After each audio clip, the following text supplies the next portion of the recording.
ऐसा एक सवाल कह रहा है, बोल रहा है कि ए polythene piece is rubbed with wool. It is found to acquire a negative charge of 3.2 into 10 to the power minus 7 coulomb. Estimate the number of electron transferred to the piece. कह रहा है कि एक पॉलीथीन का कोई piece है, टुकड़ा है, उसको ऊल के साथ रब्ड किया जाता है, रगड़ा जाता है, घिसा जाता है। तो पाया गया कि एक उस पे पॉलीथीन पे एक निगेटिव चार्ज जनरेट हो रहा है, जिसकी वैल्यू होती है, दी गई है 3.2 इंटू 10 to the पावर-7 कुलाम। तो ये जो आपकी वैल्यू दी गई है, ये आपकी चार्ज की वैल्यू दी गई है। तो हम पहले लिख देंगे value Q equal to 3.2 into 10 to the पावर-7 कुलाम। ओके, पूछ रहा है इसमें कि number of electron transfer to the piece. वो जो पीस है, टुकड़ा है पॉलीथीन का, उस पर कितने नंबर ट्रांसफ़र हुए हैं, ओवरऑल वो नंबर ऑफ इलेक्ट्रॉन पूछ रहा है। तो आपको बताया Q equal to N E होता है।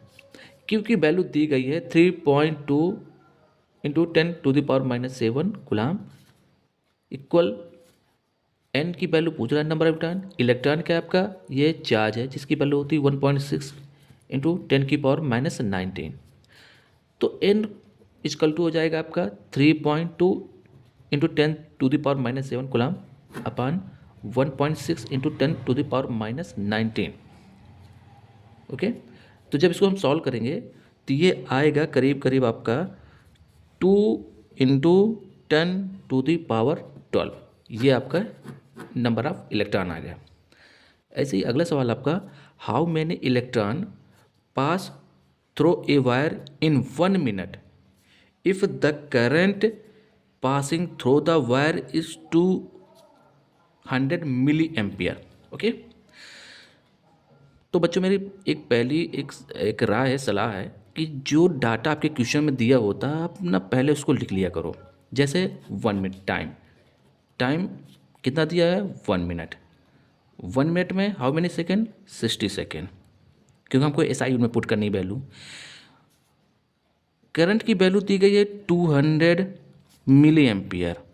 ओके, चूँकि आपको पता है 1 मिली जो होता है वो होता है 10 to the पावर-3। तो ऐसे में इसकी वैल्यू हो जाएगी 200 इंटू 10 to the पावर-3 एम्पियर। ये आपकी करंट की वैल्यू आ गई। अब आपको पता है आपकी Q equal to N E होता है और Q equal to I T भी होता है आपका। तो चूँकि दोनों फॉर्मूले बराबर है, तो हम इसको ऐसे भी लिख सकते हैं, N equal to I T. पूछ क्या रहा है कि how many electron pass through a wire, यानी कि वो नंबर ऑफ इलेक्ट्रॉन पूछ रहा है। तो हम N equal to I T upon A लिख सकते हैं। ओके, तो अगर हम जब इसकी वैल्यू पुट करेंगे आई की वैल्यू, तो आई की वैल्यू आपने यहाँ पे देखा 200 इंटू 10 to the पावर-3, और टी की जो वैल्यू है वो है 60 सेकेंड। ओके, इलेक्ट्रॉन पे जो चार्ज होता है वो 1.6 इंटू 10 to the पावर-19 होता है। तो जब इसको हम सॉल्व करेंगे तो ये आएगा आपका 7.5 इंटू 10 to the पावर-19। ओके, तो ये नंबर ऑफ इलेक्ट्रॉन आ गए। ऐसे ही और क्वेश्चन प्रैक्टिस के लिए और क्वेश्चन जानने के लिए, देखने के लिए चैनल को सब्सक्राइब जरूर करें।